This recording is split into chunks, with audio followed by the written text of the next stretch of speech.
आपका आबिद, वक्त की थोड़ी कमी है, बहुत शुक्रिया। और ये जो खबर इस वक्त अभी आप देख रहे थे, इलीगल माइनिंग की खबर थी।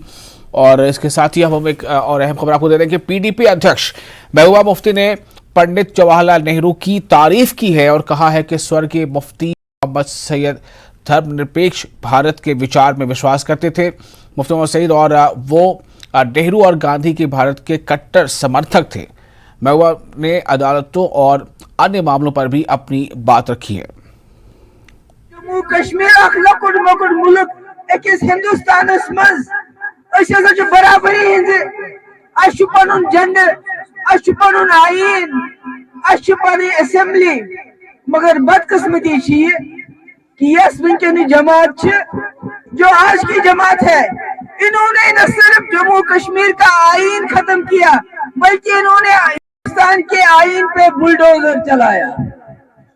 इन्होंने जम्मू कश्मीर का 370 खत्म करते करते इस मुल्क के आईन को भी खत्म कर दिया। एक वक्त था जब इंदिरा गांधी जी को अदालत ने उसके खिलाफ फैसला दिया, वो भी अदालत थी। और आज हमारा चीफ जस्टिस ऑफ इंडिया कहता है कि अदालतें जमानत देने से घबराती हैं।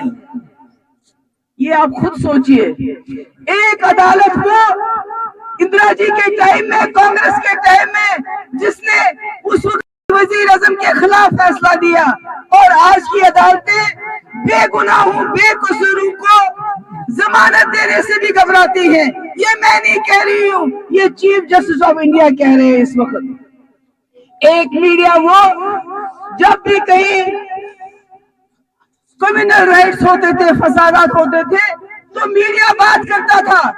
चाहे वो मीरठ में हुआ मुसलमानों का कत्ल गारत, चाहे 84 में सरदारों का हुआ, चाहे गुजरात में मुसलमानों का हुआ, एक वक्त मीडिया सब दिखाता था। हम अपने मुल्क के लोगों से कहना चाहते हैं कि जो बीजेपी जिसने हमारा आईन 2019 में खत्म किया, आने वाले वक्त में जो इस मुल्क का आईन है ये उसको भी खत्म करेगी।